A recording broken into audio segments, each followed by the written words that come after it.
Beijing এখন আর কেবল ধোঁয়ায় ঢাকা এক মেগা সিটি নয়, বরং পানিতে ভাসমান এক যন্ত্রণার শহর। প্রবল বর্ষণ আর পাহাড়ি ঢলের কারণে গেল কয়েকদিনে প্রাণ হারিয়েছেন অন্তত ৩৮ জন। তাদের মধ্যে ৩০ জনই বেইজিংয়ের। হাজারো মানুষ হারিয়েছেন তাদের ঘর, প্রিয়জন, নিরাপত্তা। সরকারি বার্তা সংস্থা সিনহুয়ার তথ্যানুযায়ী বেইজিংয়ের অন্তর্ভুক্ত ২ জেলা মিউনে ২৮ জন এবং ইয়াংকিংয়ে ২ জন নিহত হয়েছেন। বেইজিংয়ের এই ২ জেলা বন্যা পরিস্থিতি সবচেয়ে ভয়াবহ।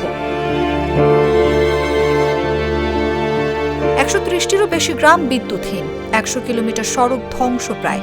শহরের বুক চিরে এখন শুধু পানি আর স্তব্ধতা। ৮০,০০০ মানুষকে সরিয়ে নেওয়া হয়েছে আশ্রয় কেন্দ্রে। তবে হৃদয়ের ক্ষয় কি পূরণ করবে? মিওন ও ইয়াংকিং নামের ২ জেলা যেন প্রকৃতির সবশেষ ক্রোধের কেন্দ্রে। শুধু গেল সপ্তাহে বেইজিং জুড়ে ১৬৫ মিলিমিটার বৃষ্টি হয়েছে। এসব এলাকায় তা ছাড়িয়েছে ৫০০ মিলিমিটার।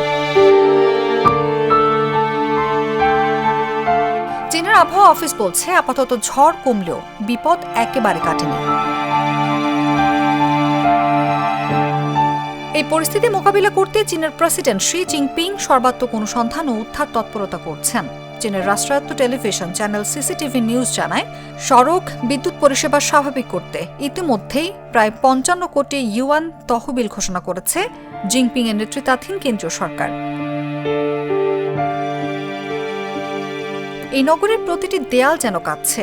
পানিতে ডুবে গেছে শুধু রাস্তাঘাট নয়, ভেঙে পড়েছে পরিবার, গুড়িয়ে গেছে ভালোবাসা। এই বন্যা আর কেবল একটি প্রাকৃতিক দুর্যোগ নয়, এ এক জাতির শোকগাথা। নিউজ ডেস্ক, জাগো নিউজ। বান্ডেল থাকলে প্রতি সেনমানিতে টাকা বাঁচবে। বিকাশ সেনমানি বান্ডেল কিনে জিতুন প্রতি লেনদেনে।